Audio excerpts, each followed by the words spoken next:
ક્યારે એવું વિચાર્યું છે કે સંગીત ફક્ત સાંભળવાની વસ્તુ નથી પણ એનાથી કંઈક વધુ પણ હોઈ શકે? આજે આપણે એવા જ એક રહસ્યમય સંગ્રહ વિશે વાત કરવાના છીએ. એનું નામ છે એન્જેલિક કલેક્ટિવ, જેમાં 21 આલ્બમ્સ છે. જે સ્ત્રોતમાંથી આ માહિતી લેવામાં આવી છે એ મુજબ આ માત્ર ગીતો નથી પણ એક પૂરો અનુભવ છે. તો ચાલો આપણે સાથે મળીને સમજીએ કે આ અનુભવ શું છે અને એને કેવી રીતે મેળવી શકાય. જો શરૂઆત જ કેટલી જોરદાર છે. સ્ત્રોતનો પહેલો જ દાવો આ છે. આ એક વાક્ય જ બધું સ્પષ્ટ કરી દે છે કે આપણે અહીં કોઈ સામાન્ય મ્યુઝિકની વાત નથી કરી રહ્યા. અહીં કંઈક ગહન, કંઈક અલગ જ અનુભવની વાત થઈ રહી છે, જે આખા વિષયને એકદમ રહસ્યમય બનાવી દે છે. તો આને સમજવાની 3 અલગ-અલગ રીતો છે. આપણે આને કોઈ નિયમોની યાદી તરીકે નહીં પણ એક શોધખોળની યાત્રા તરીકે જોઈશું. આપણે એક પછી એક આ 3 રીતોને જાણીશું અને કહેવાય છે કે દરેક રીત એક અલગ જ અનુભવનો દરવાજો ખોલે છે. તો સવાલ એ છે કે આ સંગીતને સામાન્ય સંગીતથી શું અલગ પાડે છે? સ્ત્રોત એના માટે એક ખાસ શબ્દ વાપરે છે, એન્જેલિક ટ્રાન્સમિશન.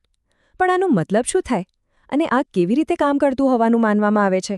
ચાલો સમજીએ. હવે જુઓ, અહીં જે શબ્દો છે ને એ ખરેખર રસપ્રદ છે.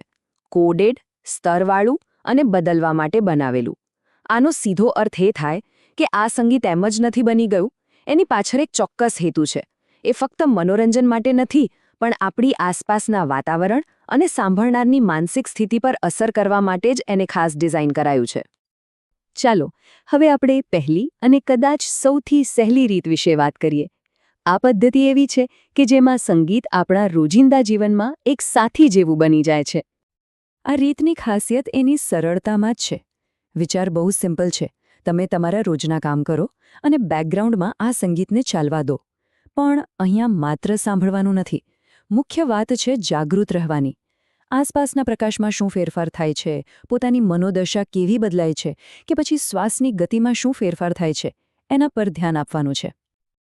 અને આ પદ્ધતિનો આખો સાર આ એક વાક્યમાં આવી જાય છે.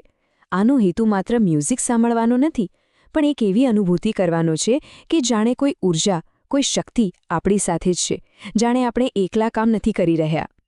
સારું, તો એ હતી પહેલી રીત. હવે આપણે બીજી રીત તરફ આગળ વધી રહ્યા છીએ. આ રીત થોડી ઊંડી અને વધુ ધ્યાન માંગે એવો અનુભવ આપે છે.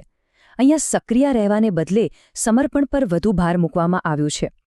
આ પદ્ધતિ માટેની સૂચનાઓ એકદમ સ્પષ્ટ છે. આરામથી સૂઈ જાઓ, આંખો બંધ કરો અને બસ સંગીતને એનું કામ કરવા દો. કોઈ પ્રયત્ન નહીં, કોઈ વિચાર નહીં. બસ જે પણ અનુભવ થાય, પછી એ તરવાનો હોય, ઉડવાનો હોય કે પછી પોતાને ભૂલી જવાનો હોય, બસ એના સાક્ષી બનવાનું છે. આ પદ્ધતિનો મૂળ મંત્ર છે સમર્પણ. અને આ વાક્ય એ જ વાત કહે છે.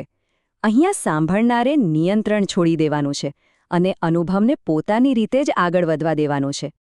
અને હવે આવે છે ત્રીજી અને કદાચ સૌથી એડવાન્સ્ડ રીત.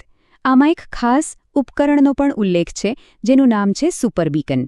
અહીં સંગીત એક વાહનની જેમ કામ કરે છે. આ રીતમાં સંગીત અને સુપર બીકન નામના ઉપકરણ વચ્ચેનો તાલમેલ મુખ્ય છે. અહીં સંગીત એક નેવિગેશન ટોન જેવો કામ કરે છે, જે ઊર્જા ક્ષેત્રને માર્ગદર્શન આપે છે અને બીકન પોતાનું કામ કરે છે. અહીં પણ પ્રયાસ કરવાની વાત નથી પણ બસ હાજર રહીને બધું થવા દેવાની વાત છે. તો આ ત્રીજી રીતનો ઉપયોગ કર્યા પછી કેવો અનુભવ થઈ શકે? સ્ત્રોત કહે છે કે એકદમ સ્પષ્ટતા, હળવાશ અને જાણે કે વ્યક્તિ પોતાના સાચા સ્વરૂપની વધુ નજીક આવી ગઈ હોય એવો અનુભવ થઈ શકે છે. તો ચાલો ફટાફટ આ 3 પદ્ધતિઓને એકસાથે સરખાવીને જોઈ લઈએ. આ ટેબલ પરથી સ્પષ્ટ દેખાય છે કે દરેક રીત કેટલી અલગ છે. પહેલી રીત, દૈનિક અભ્યાસમાં સાંભળનાર સક્રિય અને જાગૃત રહે છે અને સંગીત સાથી બને છે. બીજી, આરામદાયક યાત્રામાં સાંભળનાર નિષ્ક્રિય બની જાય છે અને સંગીત માર્ગદર્શકનું કામ કરે છે. અને ત્રીજી, સુપર બીકન પદ્ધતિમાં વ્યક્તિ કેન્દ્રિત હોય છે અને સંગીત નેવિગેશનનું કામ કરે છે, જેનો હેતુ છે ક્ષેત્ર સંરેખણ અને સ્પષ્ટતા. તો આમ સક્રિયતાથી શરૂ કરીને નિષ્ક્રિયતા અને પછી કેન્દ્રિત ધ્યાનમાં દરેક પદ્ધતિ એક અલગ જ દુનિયાનો દરવાજો ખોલે છે. સારું, તો સાંભળવાની રીતો તો આપણે સમજી લીધી, પણ આ જે આખો સંગીતનો સંગ્રહ છે એ પોતે કેવો છે? ચાલો હવે એ સિસ્ટમને જરા નજીકથી જોઈએ. કુલ 21 આલ્બમ્સ આ સંખ્યા જ બતાવે છે કે આ કોઈ નાનો સૂનો સંગ્રહ નથી. આ એક ખૂબ જ વ્યાપક અને ઊંડો સંગ્રહ છે, જેમાં અન્વેષણ કરવા માટે ઘણું બધું છે. તો આ 21 આલ્બમ્સને સાંભળવા કેવી રીતે? અહીં મજાની વાત એ છે કે કોઈ નિયમ નથી. તમે ઈચ્છો તો બધા આલ્બમ્સને ક્રમમાં સાંભળી શકો, અથવા તમારા મનપસંદ ગીતો પસંદ કરી શકો, અથવા બધું સિસ્ટમ પર છોડીને શફલ પર ચલાવી શકો. કહેવાનો મતલબ એ છે કે આ અનુભવ માટે કોઈ એક સાચો રસ્તો નથી. આ યાત્રા દરેક માટે અલગ અને અંગત છે. આપણે રીતો જોઈ, આલ્બમ્સ જોયા, પણ આ બધાનો અંતિમ હેતુ શું છે? આટલી બધી મહેનત પાછળનો ઉદ્દેશ્ય શું છે? સ્ત્રોત મુજબ આ માત્ર એક સારો અનુભવ કરવા કરતાં ઘણું વધારે છે.